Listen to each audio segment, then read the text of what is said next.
disampaikan oleh Mendikdasmen Abdul Mukti usai mengikuti gerakan pagi ceria bersama sejumlah siswa di SMA Negeri 1 Kudus, Jawa Tengah. Menurutnya, usulan terkait pelibatan kantin sekolah dalam mengelola program MBG telah dibahas dalam rapat lintas kementerian minggu lalu. Evaluasi dilakukan usai bertambahnya jumlah kasus keracunan siswa di berbagai wilayah akibat mengonsumsi makanan di program MBG di sekolah. Selamat siang pemirsa, saya Azharini Permatasari melaporkan langsung dari depan kantor Dinas Pendidikan Kota Surabaya.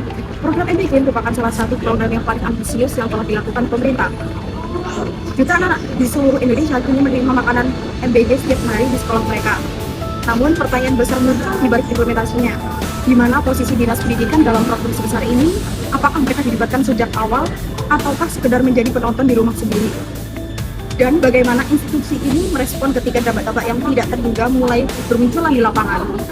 Hari ini kami hadir untuk menggali jawaban langsung dari jantung institusi yang paling dekat dengan dunia sekolah, yaitu Dinas Pendidikan.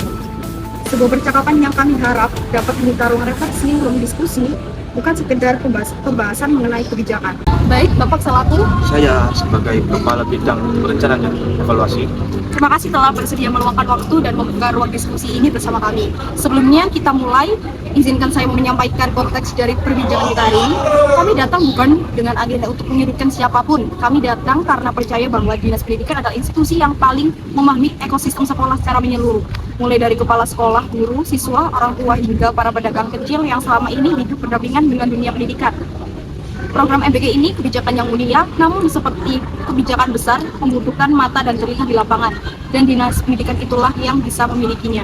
Maka dalam perbincangan kita hari ini, saya harap Bapak Dinas Pendidikan sangat penting untuk memberikan solusi dan pernyataan yang jujur. Baik Bapak, kita mulai dari hal yang paling mendasar terlebih dahulu. Program MBG adalah program lintas kementerian, melibatkan DGN, Kementerian Pendidikan, hingga pemerintah daerah. Di tengah kompleks itu, publik perlu memahami dengan jelas apa sesungguhnya peran Dinas Pendidikan, apakah sebagai pelaksana, pengawas, koordinator, atau justru hanya sebagai fasilitator kasih. Terima kasih. Oke, saya sebagai Kepala Bidang Perencanaan dan Evaluasi memandang program makanan bergizi gratis sebagai kebijakan strategis untuk meningkatkan peserta didik sekaligus kualitas sumber daya manusia melewati pendidikan. Dari sisi kepentingan, kami bertanggung jawab memastikan program berjalan sesuai arah kebijakan target, tidak hanya pada penyaluran makanan, tetapi juga dampak terhadap kesehatan konsentrasi belajar siswa. Dari tingkat pengetahuan kami didukung akses pada regulasi dan data hasil monitoring, sehingga perencanaan evaluasi dapat dilakukan secara berbasis bukti dan lebih adaptif. Untuk dari aspek sumber daya, kami memiliki kewenangan anggaran, regulasi, dan koordinasi lintas sektor untuk mendukung keberhasilan program secara sistematis. Dalam hal mobilisasi, kami mampu menggerakkan berbagai pihak melalui kebijakan dan koordinasi sekaligus mendorong keterlibatan sekolah agar implementasi berjalan efektif. Dengan demikian, peran kami tidak hanya sebagai regulator, tetapi juga fasilitator. Izinkan kita bergeser ke sesuatu yang lebih dekat dan mungkin lebih personal dengan institusi ini. Maka dari itu, izinkan saya berbicara dengan Ibu siapa? Ibu Zastia, selaku Sekretaris Tugas. Baik, setiap kebijakan besar selalu membawa konsekuensi, termasuk bagi institusi yang mengembannya. Dan dalam liputan bahwa dampak MBG tidak hanya dirasakan oleh siswa, tetapi juga oleh sekolah-sekolah yang berada langsung di bawah pengawasan Dinas Pendidikan. Maka pada segmen ini, saya ingin mengajak Ibu untuk berbicara mengenai dampak nyata yang dirasakan, baik yang sudah diantisipasi maupun yang datang sebagai kejutan. Dijawab, Bu. Jadi kalau kita bicara dampak positifnya ya, program MBG ini itu cukup signifikan bagi kami di Dinas Pendidikan. Peran sekolah dalam daya didik siswa semakin kuat, konsentrasi dan kehadiran siswa pun meningkat, dan yang tidak kalah penting, Dinas Pendidikan makin diakui sebagai bagian dari agenda nasional yang besar ini. Namun adanya tantangan muncul ini yang tidak bisa kami abaikan. Salah satu yang paling terasa adalah para pedagang kantin kehilangan penghasilan, dan itu menciptakan tekanan sosial tersendiri. Potensi konflik antar pihak sekolah, pedagang, dan wali murid pun bisa muncul kapan saja. Yang jadi persoalan sampai sekarang belum ada mekanisme maupun anggaran khusus untuk menangani dampak-dampak ini. Jadi, kalau Dinas Pendidikan tidak segera bergerak, kepercayaan masyarakat di sekitar sekolah bisa ikut terkikis. Baik, terima kasih Ibu. Baik, terima kasih atas waktu yang telah Ibu sempatkan. Kita sudah berbicara cukup panjang mengenai peran dan dampak, dan saya yakin sebagai institusi yang setiap harinya tersentuh langsung dengan realitas sekolah, Dinas Pendidikan tidak hanya duduk diam menghadapi tantangan-tantangan tadi, Pada bagian terakhir ini, saya ingin memberikan ruang penuh kepada Ibu, bukan untuk menjawab pertanyaan kami, tetapi untuk menyuarakan gagasan. Jika Dinas Pendidikan memiliki kewenangan penuh untuk memperbaiki atau menyempurnakan implementasi MBG hari ini, apa yang akan Anda lakukan? Rekomendasi apa yang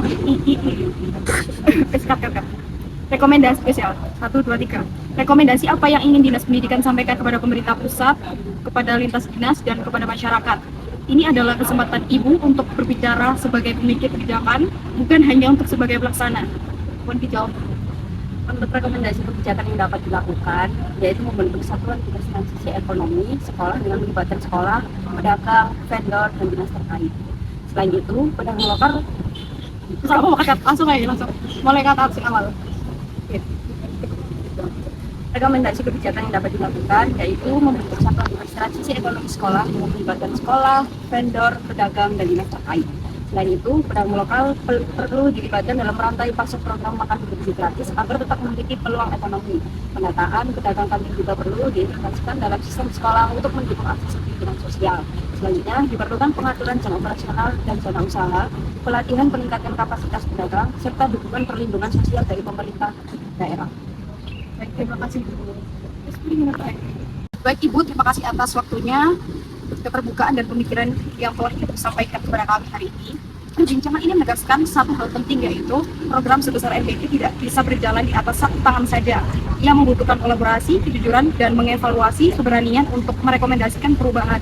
Bahkan ketika perubahan itu tidak nyaman. Kami berharap suara Dinas Pendidikan hari ini dapat menjadi bagian dari percakapan nasional yang lebih besar, demi memastikan bahwa program MBG ini baik benar-benar dirasakan manfaatnya oleh semua lapisan masyarakat tanpa ada yang tertinggal atau dirugikan. Terima kasih Bu. Demikian perbincangan kita kali ini bersama dengan Dinas Pendidikan. Masih banyak pekerjaan rumah yang perlu diteliti. Namun setidaknya hari ini kita satu langkah lebih dekat pada percakapan yang jujur dan solutif. Dari Surabaya, saya Azharumita Pramatasari dari Kompak TV mengucapkan terima kasih.